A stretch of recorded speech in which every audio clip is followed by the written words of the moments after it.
ಎಲ್ಲರಿಗೂ ನಮಸ್ಕಾರ. ATV Karnataka YouTube ಚಾನಲ್ಗೆ ತಮಗೆಲ್ಲರಿಗೂ ಕೂಡ ಪ್ರೀತಿಯ ಸ್ವಾಗತ. ವೃಶ್ಚಿಕ ರಾಶಿಯ 2025ನೇ ವರ್ಷದ ಜೂನ್ ತಿಂಗಳ ಭವಿಷ್ಯ ಏನೇನಿದೆ, ವೃಶ್ಚಿಕ ರಾಶಿಯವರಿಗೆ ಜೂನ್ ತಿಂಗಳಲ್ಲಿ ಗೋಚಾರ ಫಲಗಳೇನು, ಈ ರಾಶಿಯವರಿಗೆ ಯಾವೆಲ್ಲ ಶುಭ ಫಲಗಳು ದೊರೆಯಲಿದೆ, ಯಾವೆಲ್ಲ ಅಶುಭ ಫಲಗಳು ಬರಲಿದೆ, ಆ ಅಶುಭ ಫಲಗಳಿಗೆ ಪರಿಹಾರಗಳೇನು ಎಂಬುದರ ಬಗ್ಗೆ ಈ ವಿಡಿಯೋದಲ್ಲಿ ನಾನು ನಿಮಗೆ ಹೇಳ್ತೀನಿ. ಬನ್ನಿ. ವೃಶ್ಚಿಕ ರಾಶಿಯವರಿಗೆ ಜೂನ್ ತಿಂಗಳಲ್ಲಿ ನಾನು ಈ ಥರ ಹೇಳ್ತೀನಿ ಅಂತ ಬೇಜಾರಾಗಬೇಡಿ. ಅಶುಭ ಫಲಗಳು ಹೇಳೋದು ನಿಜವಾಗ್ಲೂ ಕೂಡ ಕಷ್ಟ ಆಗುತ್ತೆ. ಆದರೂ ಕೂಡ ನಿಮ್ಮ ಎಚ್ಚರಿಕೆಯಾಗಿ ಹೇಳಲೇಬೇಕಾಗಿರುತ್ತೆ. ವೃಶ್ಚಿಕ ರಾಶಿಯವರಿಗೆ ಜೂನ್ ತಿಂಗಳಲ್ಲಿ ಸಾಕಷ್ಟು ತೊಂದರೆಗಳ ಸರಮಾಲೆನೇ ಇದೆ. ಬಹಳಾನೇ ಕಷ್ಟಗಳು ಅನ್ನೋದು ಕೂಡ ಬರುತ್ತೆ. ಹಾಗೆಯೇ ಸ್ವಲ್ಪ ಮಟ್ಟಿನ ಶುಭ ಫಲಗಳು ಇರೋದರಿಂದ ವೃಶ್ಚಿಕ ರಾಶಿಯವರು ಈ ತಿಂಗಳಲ್ಲಿ ಬಹಳಾನೇ ಎಚ್ಚರಿಕೆಯನ್ನು ವಹಿಸೋದು ತುಂಬಾ ಮುಖ್ಯ. ಹಾಗಾದರೆ ಆ ವಿಷಯಗಳೇನು ಎಂಬುದರ ಬಗ್ಗೆ ಈ ವಿಡಿಯೋದಲ್ಲಿ ನೋಡೋಣ. ಅದಕ್ಕೂ ಮುನ್ನ ನೀವೇನಾದರೂ ಆಂಜನೇಯ ಸ್ವಾಮಿಯ ಭಕ್ತರಾಗಿದ್ದಲ್ಲಿ ಈ ವಿಡಿಯೋಗೆ ಈಗಲೇ ಒಂದು ಲೈಕ್ ಕೊಡಿ. ಹಾಗೂ ವೃಶ್ಚಿಕ ರಾಶಿಯವರಾಗಿದ್ದರೂ ಕೂಡ ಈ ವಿಡಿಯೋಗೆ ಒಂದು ಲೈಕ್ ಮಾಡಿ. ಹಾಗೆ ತಪ್ಪದೇ ನಮ್ಮ ATV ಕರ್ನಾಟಕ ಯೂಟ್ಯೂಬ್ ಚಾನಲನ್ನು ಸಬ್ಸ್ಕ್ರೈಬ್ ಮಾಡಿ. ಈ ವಿಡಿಯೋನ ದಯವಿಟ್ಟು ವೃಶ್ಚಿಕ ರಾಶಿಯವರಿಗೆ ಎಲ್ಲರಿಗೂ ಕೂಡ ಶೇರ್ ಮಾಡಿ. ವೃಶ್ಚಿಕ ರಾಶಿಯ 2025ನೇ ವರ್ಷದ ಜೂನ್ ತಿಂಗಳ ಭವಿಷ್ಯದಲ್ಲಿ ಮೊದಲಿಗೆ ಒಳ್ಳೆಯದನ್ನೇ ಹೇಳ್ತೀನಿ. ಆ ನಂತರ ಏನೇನು ವಿಷಯದಲ್ಲಿ ಎಚ್ಚರಿಕೆಯನ್ನು ವಹಿಸ್ಕೋಬೇಕು, ಆ ನಂತರ ಪರಿಹಾರಗಳೇನು ಎಲ್ಲವನ್ನು ಕೂಡ ನೋಡೋಣ. ಈ ರಾಶಿಯವರು ಹೋರಾಟಗಾರರು. ಈ ರಾಶಿಯವರು ಯಾವ ಥರ ಹೋರಾಟ ಮಾಡ್ತಾರೆ ಅಂದರೆ, ಅವ್ರ ಜೀವನದಲ್ಲಿ ಎಷ್ಟೇ ಕಷ್ಟ ಬರಲಿ ಅವರು ಹೋರಾಟ ಮಾಡೇ ಅವರು ಜೀವನನ ಸಾಗಿಸ್ತಾರೆ. ಜೊತೆಗೆ ಈ ರಾಶಿಯವರು ಈ ತಿಂಗಳಲ್ಲಿ ತುಂಬಾ ಧೈರ್ಯವಂತರಾಗಿರ್ತಾರೆ. ಈ ರಾಶಿಯವರಿಗೆ ಈ ತಿಂಗಳಲ್ಲಿ ಧೈರ್ಯ ಅನ್ನೋದು ತುಂಬಾ ಮುಖ್ಯವಾಗಿರುತ್ತೆ. ಹಾಗಾಗಿ ಈ ರಾಶಿಯವರು ಈ ತಿಂಗಳಲ್ಲಿ ಬಹಳಾನೇ ಧೈರ್ಯವಂತರಾಗಿರ್ತಾರೆ ಅಂತಾನೆ ಹೇಳ್ತೀನಿ. ಕುಜನಿಂದ ಇವರು ಮಾಡುವಂತಹ ಕೆಲಸದಲ್ಲಿ, ಉದ್ಯೋಗದಲ್ಲಿ ಸಡನ್ ಆಗಿ ಪ್ರಮೋಷನ್ ಅನ್ನೋದು ಕೂಡ ಆಗುತ್ತೆ. ಕುಜಗ್ರಹ ಲಾಭಸ್ಥಾನದಲ್ಲಿ ಇರೋದ್ರಿಂದ ನೀವು ಮಾಡುವಂತಹ ಉದ್ಯೋಗದಲ್ಲಿ ಸಡನ್ ಆಗಿ ಪ್ರಮೋಷನ್ ಆಗುತ್ತೆ. ಪ್ರಮೋಷನ್ ಆಗೋದ್ರಿಂದ ಸ್ಯಾಲ್ರಿ ಕೂಡ ಇಂಕ್ರಿಮೆಂಟ್ ಆಗುತ್ತೆ. ಸ್ಯಾಲ್ರಿ ಹೆಚ್ಚಾಗೋದ್ರಿಂದ ನಮಗೆ ಏನೇ ರೀತಿಯಾದಂತಹ ಖರ್ಚು ಬಂದರೂ ಕೂಡ ಮ್ಯಾನೇಜ್ ಮಾಡುವಂತಹ ಕೆಪಾಸಿಟಿ ಇರುತ್ತೆ. ಹಾಗಾಗಿ ಈ ರಾಶಿಯವರಿಗೆ ಖಂಡಿತವಾಗಿಯೂ ಕೂಡ ಈ ತಿಂಗಳಲ್ಲಿ ಉದ್ಯೋಗದಲ್ಲಂತೂ ಒಳ್ಳೆಯದೇ ಆಗುತ್ತೆ. ಇನ್ನು ಸಡನ್ ಆಗಿ ನೀವು ಸರ್ಪ್ರೈಸಸ್ನ ಕಾಣ್ತೀರಾ. ಸಡನ್ ಆಗಿ ನಿಮಗೆ ಸರ್ಪ್ರೈಸ್ ಅನ್ನೋದನ್ನು ಕೂಡ ಈ ತಿಂಗಳಲ್ಲಿ ಈ ರಾಶಿಯವರು ಕಾಣ್ತಾರೆ. ನೋಡಿದ್ರಲ್ಲ, ಇಷ್ಟೇ ಈ ರಾಶಿಯವರಿಗೆ ಈ ತಿಂಗಳಲ್ಲಿರುವಂತಹ ಶುಭ ಫಲಗಳು. ಇನ್ನು ಅಶುಭ ಫಲಗಳು, ಎಚ್ಚರಿಕೆಯನ್ನು ವಹಿಸಬೇಕಾಗಿರುವಂತಹ ವಿಷಯಗಳು ಯಾವ್ದ್ಯಾವುದು ಅಂತ ನೋಡೋದಾದರೆ, ಈ ತಿಂಗಳಲ್ಲಿ ಈ ರಾಶಿಯವರಿಗೆ ತುಂಬಾನೇ ಅನಾನುಕೂಲಕರವಾದಂತಹ ವಾತಾವರಣ ಅನ್ನೋದು ಇರುತ್ತೆ. ಸ್ವಲ್ಪ ಕಷ್ಟನೇ ಈ ತಿಂಗಳಲ್ಲಿ ವೃಶ್ಚಿಕ ರಾಶಿಯವರಿಗೆ. ಹಾಗಂತ ಏನೇನು ಕಷ್ಟಗಳು ಬರ್ಬೋದು ಅಂತ ನೋಡೋದಾದರೆ, ಸಾಕಷ್ಟು ಗ್ರಹ ನೀಚನಾಗಿರೋದ್ರಿಂದ ಸ್ವಲ್ಪ ಸಮಸ್ಯೆಗಳು ಬರೋದು ಸರ್ವೇ ಸಾಮಾನ್ಯ.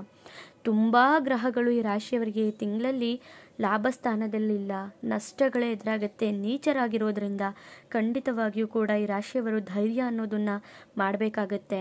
ಈ ರಾಶಿಯವರಿಗೆ ಧೈರ್ಯ ಅನ್ನೋದು ಈ ತಿಂಗಳಲ್ಲಿ ತುಂಬಾ ಮುಖ್ಯವಾಗುತ್ತೆ.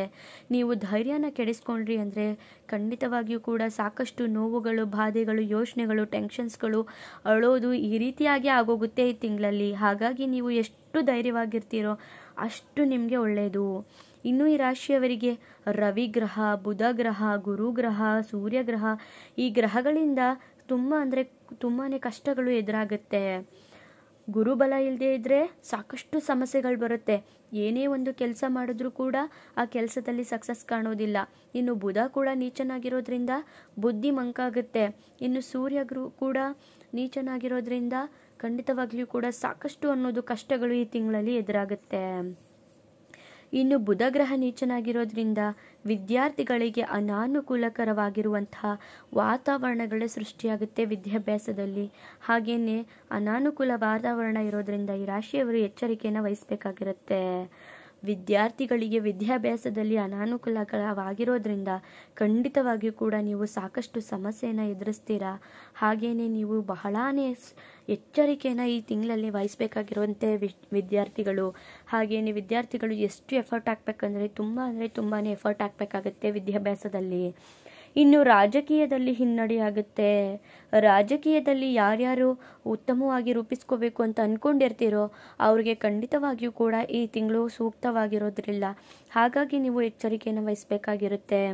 ಇನ್ನು ವಿದ್ಯಾಭ್ಯಾಸದಲ್ಲಿ ವಿದ್ಯಾರ್ಥಿಗಳಿಗೂ ಕೂಡ ತೊಂದರೆಗಳನ್ನು ಈ ರಾಶಿಯವರು ಕಾಣುತ್ತಾರೆ. ಹಾಗಾಗಿ ವಿದ್ಯಾರ್ಥಿಗಳು ಕೂಡ ಬುಧನ ಆರಾಧನೆ ಮಾಡೋದ್ರಿಂದ ನವಗ್ರಹ ಪೀಡಾ ಪರಿಹಾರ ಸ್ತೋತ್ರನ ಓದ್ಕೊಳ್ಳೋದ್ರಿಂದ ಖಂಡಿತವಾಗಿಯೂ ಕೂಡ ಕಷ್ಟಗಳು ಕಡಿಮೆ ಆಗುತ್ತೆ. ಇನ್ನು ಸರ್ಕಾರಿ ಕೆಲಸ ಮಾಡೋರ್ಗೂ ಕೂಡ ತುಂಬಾ ಎಚ್ಚರಿಕೆಯಿಂದ ಕೆಲಸ ಮಾಡಬೇಕಾಗತ್ತೆ. ಸಡನ್ ಆಗಿ ರೈಟ್ಸ್ಗಳು ಕೂಡ ಆಗಬಹುದು ಮನೆಗಳ ಮೇಲೆ, ಈ ರೀತಿಯಾಗಿ ಕಷ್ಟಗಳು ಎದುರಾಗಬಹುದು. ಸರ್ಕಾರಿ ಕೆಲಸ ಮಾಡೋರು ಕೂಡ ಸಾಕಷ್ಟು ಎಚ್ಚರಿಕೆಯನ್ನು ಈ ತಿಂಗಳಲ್ಲಿ ವಹಿಸಬೇಕಾಗಿರುತ್ತೆ. ಇಲ್ಲ ಅಂದರೆ ತೊಂದರೆಗಳು ನಷ್ಟಗಳು ಅನ್ನೋದು ಕೂಡ ಸರ್ಕಾರಿ ಕೆಲಸ ಮಾಡೋರಿಗೆ ಆಗುತ್ತೆ.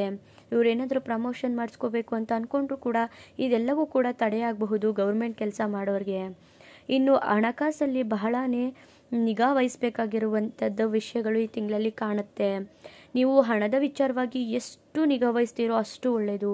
ಖರ್ಚುಗಳಂತೂ ವಿಪರೀತವಾಗಿ ಹೆಚ್ಚಾಗುತ್ತೆ. ಹಣನ ಯಾರಿಗೂ ಕೂಡ ಸಾಲವಾಗಿ ಕೊಡಬೇಡಿ, ಯಾಕಂದರೆ ರಿಟರ್ನ್ ಬರಲ್ಲ. ಹಣಕಾಸಲ್ಲಿ ನೀವು ಸಾಕಷ್ಟು ನಿಗಾನ ವಹಿಸಬೇಕಾಗಿರುತ್ತೆ. ಇನ್ನು ನಿಮ್ಮ ಬುದ್ಧಿ ಕೂಡ ಮಂಕಾಗುತ್ತೆ. ಬುಧ ಗ್ರಹ ನೀಚನಾಗಿರೋದ್ರಿಂದ ಬುದ್ಧಿ ಮಂಕಾಗುತ್ತೆ ಅಂತ ಹೇಳಿದ್ದಾಯಿತು. ನಿಮ್ಮ ಬುದ್ಧಿ ಯಾವ ರೀತಿ ಇರುತ್ತೆ ಅಂದರೆ ನಾವು ಯಾವ ಥರ ಡಿಸಿಷನ್ ತಗೋಬೇಕು ಅಂತಲೇ ನೀವು ಯೋಚನೆ ಮಾಡೋಕ್ಕಾಗಲ್ಲ, ಆ ರೀತಿಯಾಗಿ ಇರುತ್ತೆ. ಇನ್ನು ಕೇತುವಿನಿಂದ ಅಲೆದಾಟ ಅನ್ನೋದು ಹೆಚ್ಚಾಗುತ್ತೆ. ನೀವು ಬಹಳನೇ ಅಲೆದಾಟ, ತುಂಬಾ ತಿರುಗಾಟ ಅನ್ನೋದು ಈ ತಿಂಗಳಲ್ಲಿ ಬಂದ್ಬಿಡುತ್ತೆ. ಇನ್ನು ರಾಹು ಕೂಡ ನೀಚನಾಗಿರೋದ್ರಿಂದ ವಿದ್ಯಾಭ್ಯಾಸದಲ್ಲಿ ಗಮನನ ವಹಿಸಬೇಕಾಗಿರುತ್ತೆ. ರಾಹು ಕೂಡ ಬಹಳ ನೀಚನಾಗಿರೋದ್ರಿಂದ ನಿಮ್ಮ ವಿದ್ಯಾಭ್ಯಾಸದಲ್ಲಿ ಸಾಕಷ್ಟು ಗಮನನ ನೀವು ವಹಿಸಬೇಕಾಗಿರುತ್ತೆ. ಇನ್ನು ಗುರುವಿನ ಬಲ ಕೂಡ ಇಲ್ಲದೆ ಇರೋದ್ರಿಂದ 1 ವರ್ಷ ಖಂಡಿತವಾಗಿಯೂ ಕೂಡ ಸಾಕಷ್ಟು ಸಮಸ್ಯೆ ಅನ್ನೋದು ಬರುತ್ತೆ. ಯಾವ್ದಾರ ಹೊಸ ಕೆಲಸ ಮಾಡಬೇಕು ಅಂತ ಅಂದ್ಕೊಂಡ್ರೆ ಯಾವುದೇ ಕಾರಣಕ್ಕೂ ಶುರು ಮಾಡಬೇಡಿ. ಯಾವುದಾದ್ರೂ ಸೈಟ್ ನೋಡಬೇಕು, ಮನೆ ಕಟ್ಟಿಸ್ಬೇಕು, ಈ ರೀತಿಯಾಗಿದ್ರೂ ಕೂಡ ನೀವು ಯಾವುದೇ ಕಾರಣಕ್ಕೂ ಕೂಡ 1 ವರ್ಷ ಕೈ ಹಾಕಬೇಡಿ. ಗುರುಬಲ ಇಲ್ಲದೆ ಇರೋದ್ರಿಂದ ನೀವು ಎಷ್ಟು ವಾಹನ ಚಲನೆ ಮಾಡಬೇಕಾದ್ರೂ ಹುಷಾರಾಗಿ ಮಾಡಬೇಕಾಗತ್ತೆ. ಇನ್ನು ಶನಿ ದೋಷ ಕೂಡ ಇದೆ. ಅಂದರೆ ನಿಮಗೆ ರಾಶಿಯವರಿಗೆ 7.5 ಶುರುವಾಗಿರೋದ್ರಿಂದ ನೀವು ಬಹಳನೇ ಎಚ್ಚರಿಕೆಯನ್ನು ವಹಿಸಬೇಕಾಗಿರುತ್ತೆ. ಶುಕ್ರನಿಂದ ನಿಮ್ಮ ಮನೆಯಲ್ಲಿ ಜಗಳಗಳು ಬರೋದು ಸರ್ವೇ ಸಾಮಾನ್ಯ. ಮನೆಯಲ್ಲಿ ಜಗಳಗಳು, ಹಣಕಾಸಿನ ವಿಚಾರದಲ್ಲಿ ತೊಂದರೆ, ಈ ರೀತಿಯಾಗಿ ಸಾಕಷ್ಟು ತೊಂದರೆ ಅನ್ನೋದು ಈ ರಾಶಿಯವರಿಗೆ ಬರೋದ್ರಿಂದ ಇವರು ಸಾಕಷ್ಟು ಪರಿಹಾರಗಳನ್ನ ಖಂಡಿತವಾಗಿಯೂ ಕೂಡ ಮಾಡ್ಕೋಬೇಕಾಗುತ್ತೆ. ಗಂಡ ಹೆಂಡತಿ ನಡುವೆ ಕಲಹಗಳು, ಜಗಳಗಳು ಪ್ರತಿನಿತ್ಯ ಈ ತಿಂಗಳಲ್ಲಿ ಬರಬಹುದು. ಹಾಗೆಯೇ ನೆಮ್ಮದಿ ಅನ್ನೋದು ಕೆಡುತ್ತೆ, ಎಚ್ಚರ. ಇಷ್ಟೆಲ್ಲ ಅಶುಭ ಫಲಗಳನ್ನ ನೋಡಿದ್ರಿ. ಹಾಗಾಗಿ ನೀವು ಎಷ್ಟು ತಾಳ್ಮೆಯಿಂದ ಇರ್ತೀರೋ ಅಷ್ಟು ನಿಮಗೆ ಒಳ್ಳೆಯದು. ಇನ್ನು ಪರಿಹಾರಗಳನ್ನ ಏನೇನು ಮಾಡ್ಕೋಬೇಕು ಅಂತ ನೋಡೋದಾದರೆ, ಪ್ರತಿನಿತ್ಯ ನೀವು ಹನುಮಾನ್ ಚಾಲೀಸನ ಪಠನೆ ಮಾಡಿ. ಆಂಜನೇಯ ಸ್ವಾಮಿ ಆರಾಧನೆ ಮಾಡೋದ್ರಿಂದ ಪ್ರತಿ ಮಂಗಳವಾರ, ಶನಿವಾರ ನೀವು ಆಂಜನೇಯ ಸ್ವಾಮಿ ದೇವಸ್ಥಾನಕ್ಕೆ ಹೋಗೋದ್ರಿಂದ ಖಂಡಿತವಾಗಿಯೂ ಕೂಡ ನೀವು ಎಷ್ಟೋ ಸಮಸ್ಯೆಗಳನ್ನ ನೀವು ಪರಿಹಾರ ಮಾಡ್ಕೋಬೋದು. ನವಗ್ರಹ ಪೀಡಾ ಪರಿಹಾರ ಸ್ತೋತ್ರನ ಓದ್ಕೊಳ್ಳಿ, ಇದರಿಂದಲೂ ಕೂಡ ನಿಮಗೆ ಒಳ್ಳೆಯದಾಗುತ್ತೆ. ನೋಡಿದ್ರಲ್ಲ, ಈ ವೃಶ್ಚಿಕ ರಾಶಿಯವರಿಗೆ ಈ ತಿಂಗಳಲ್ಲಿ ದೊಡ್ಡ ಗಂಡಾಂತರನೇ ಕಾದಿದೆ ಅಂತಲೇ ಹೇಳ್ಬೋದು. ನೀವು ಈ ಪರಿಹಾರಗಳನ್ನ ಪಡ್ಕೊಂಡ್ರೆ ಖಂಡಿತವಾಗಿಯೂ ಕೂಡ ಒಳ್ಳೆಯದಾಗುತ್ತೆ. ನಿಮಗಿರುವಂತಹ ಶುಭ ಫಲಗಳು ಕಡಿಮೆ ಆಗಲಿ, ಶುಭ ಫಲಗಳು ಹೆಚ್ಚಾಗಲಿ ಅಂತ ದೇವರ ಹತ್ರ ಬೇಡ್ಕೋತೀನಿ. ತಪ್ಪದೇ ಈಗಲೇ ಆಂಜನೇಯ ಸ್ವಾಮಿ ಅಂತ ಕಮೆಂಟ್ ಮಾಡಿ. ಮುಂದಿನ ವಿಡಿಯೋದಲ್ಲಿ ಸಿಗ್ತೀನಿ. ಅಲ್ಲಿವರೆಗೂ ನೋಡ್ತಾ ಇರಿ ನಮ್ಮ ಚಾನಲ್. ಧನ್ಯವಾದಗಳು.